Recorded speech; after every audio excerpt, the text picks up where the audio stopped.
Cronus Network.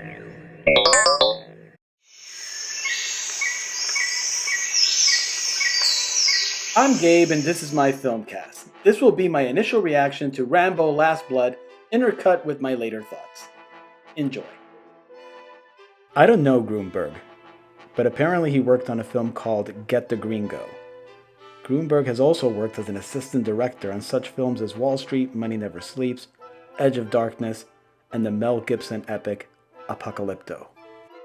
The fact that Stallone was heavily involved with this film and the crafting of its story sets my expectations high.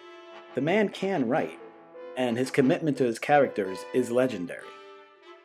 Lionsgate, huh? Okay. I couldn't wait to get back into the theater for this one. This looks like a return to the days of First Blood, something with depth and teeth firmly embedded.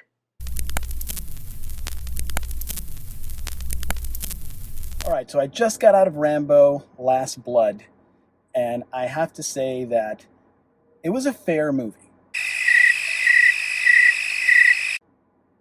It was an okay movie.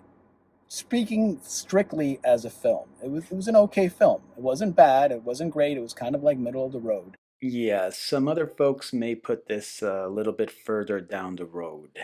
As a Rambo movie, as a Stallone film, as a film that has a legacy, it works substantially better. The film is very visceral, it's very violent, it's definitely a revenge film. This is Rambo back home. It's basically him against this cartel. And these men, well, let's just say they're not good men. The movie goes to good lengths to make sure you understand you should have no empathy for these people. And what Rambo is going to do to them is completely justified. They make sure that you're okay with Rambo doing unbelievably horrendous things to these men. There are moments in this film where I thought I was watching Friday the 13th. It's that level of brutality. I mean, he's going around with a machete, slicing people open.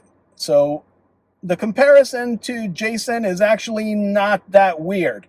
So he's going around rigging traps, using these guerrilla warfare tactics to level out the playing field because, of course, he is a much older John Rambo, and he's up against a small army. Now, the fact that he's an older John Rambo using these tactics doesn't feel out of place at all, because even a younger Rambo would use a lot of these same tactics.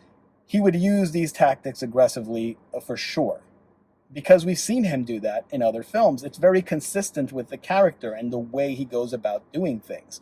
So I was really good with it.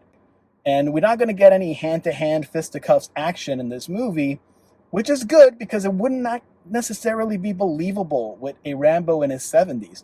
Now, we know Rambo can fight. We know Stallone's in shape to play Rambo in a physical manner. I'm glad that they didn't do anything in this movie that made me think to myself, this is not credible for Stallone's age. It was very age appropriate. I had no problem with any of it. I suspended my disbelief very easily in that sense. What does the movie do that has me kind of, well, it's not a great film? That's a good question. And here's what it is. From the very beginning, the pacing is off. I feel like the movie wants to give us a bunch of information. The filmmakers need to give us a bunch of information. They need context for where Rambo is in his life. And they do that by literally telling us these things in conversations that pretty much spell out exactly what we need to know. Now, here's the thing. I get it. It's not a terribly long movie. They need to get it moving, so they rely on these scenes to get the information to us so that we have that context. If these scenes weren't in the movie, I might be saying that I found it hard to get the context of the relationships and the impact and whatnot. But that doesn't change the fact that the pacing seemed off. It seemed like they were trying to cram a lot of information in there, and they were trying real hard to say, hey, Rambo's happy. He's happy. And this person here is a large reason why he's happy. Look at how much he loves her. Look at the life he now has. Isn't it cool? We're gonna totally destroy this. So be aware of how cool this is, okay? And then they give us the bad guys, and they're like, hey, by the way, these are very bad men. We're going to show you a bunch of scenes detailing how bad these guys really are, because we want to hit that home. And they do. So I feel like a lot of it is telegraphed. But it gets you to where you need to go. Remember, this is a John Rambo movie. This was never meant to be an Oscar contender movie. Though, honestly, Stallone has that in him. And I thought for sure he was going to push this movie to those levels. That's the kind of grit that I got from the trailers. I thought Stallone was going to elevate his game on this. And it's not that he doesn't do a great job, and it's not that it's not a good movie. It's just that it doesn't hit. My anticipation was way too high for this film. So it did inevitably let me down.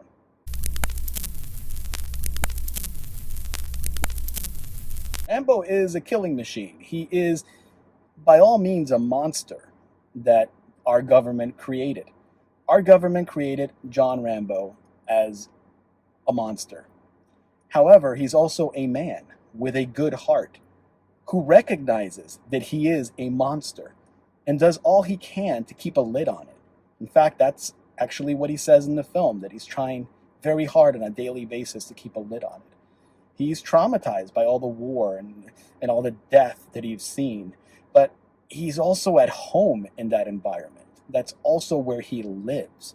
And a part of him is always called to combat, no matter what. He just can't deal with peace, right? But we have seen that Rambo can stabilize. He can have peace. We've seen him in other films in a state of peace. And that's always great to see. And of course, something happens and he's out of that mode and he's back into kill everything that moves, right? But in this film, we see something that I don't think we've ever seen. We see Rambo happy. He's actually happy. When this film starts, he's got a family. She considers him his uncle. He is technically her uncle. I'm not really sure what the blood relation is there. He loves this girl. He loves his ranch. He loves the horses. He's social. He's not terribly social, but as social as Rambo gets, right? So we see him in a light that we've never seen him before. He talks. He's loquacious. He has conversations and initiates conversations. It's great, right? And of course, right away, this is not going to last. So what happens in these movies when we give Rambo something to love, something to cherish, something that gives him peace, and in this case, even happiness and joy? Well, of course, we're going to take that away from him. We're going to kill it and destroy it and ruin it and set it on fire so that the monster comes out and has to avenge that. And that's exactly what this movie does. It unleashes the monster that is John Rambo.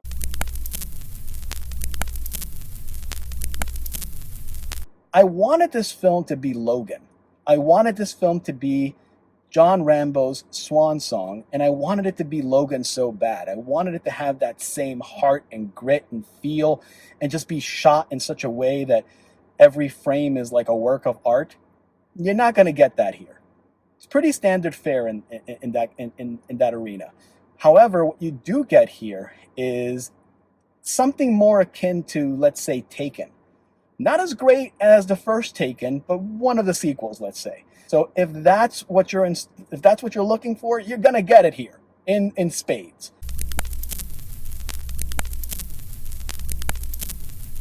I enjoyed the film. I liked watching it. I don't know exactly where I would put it if I had to give it a rating. I tend to rate a little high and then taper back as I put more thought into it. Right now, I have a feeling this is going to fall at about a 6, which I know sounds low because I tend to rate a little high, but it's going to fall at about a 6, I believe. Initially, I said 7, but I know I'm going to settle at a 6. The missed opportunity for this film is that it could have really been fleshed out. Some of the characters could have been developed, and we could have gotten some really good dramatic tension. I believe that Stallone didn't get the opportunity to show us what he can do as a thespian, and he can act. He's always been able to act. Yeah, he's the action hero guy, but there's no question Stallone can act. So I really thought he was going to flex his acting muscles here. And he does a really good job. His performance is solid. It's great. But there's nothing that digs deep and I say to myself, wow, this is Stallone in a way that we've never seen him. That kind of graphic, visceral, jump off the screen, grab you and pull you in scene structure that I was expecting wasn't there. Um, it was very much what you would expect. A little bit paint by numbers in truth. Well, there you have it. My initial reaction to Rambo Last Blood. Some things that are worth mentioning is that despite the film largely being paint by numbers, and ultimately not living up to the artistry I was hoping for, it does boast some good cinematography. It just falls a little emotionally flat in the context of the movie. The action sequences were well edited and flow well. So while I did not want to frame any of the shots per se, I recognize that good work was done. Ultimately, this is a fair film at a solid 6. It's satisfying for what it is, an action-driven revenge film that has slasher movie elements and gritty sensibility. It's got some great shots and really looks like it could have been something special, but ultimately falls short and lands firmly in mediocrity. This is a film which had good marketing. Those trailers were really well cut. However, I don't think this movie is about Rambo dealing with his past. Those elements feel tacked on. I didn't get the sense that this was his last blood. If you really want to get out and support this film and Stallone, and you want to pay homage to the legacy of these films, have at it. You won't hate this movie, but I'm willing to bet you won't love it either. Till next time, this has been Gabe's Filmcast. Please drop me a comment or two. Let's be film fans together. Hit like, share, and subscribe. Help me build a film community. And thank you for watching.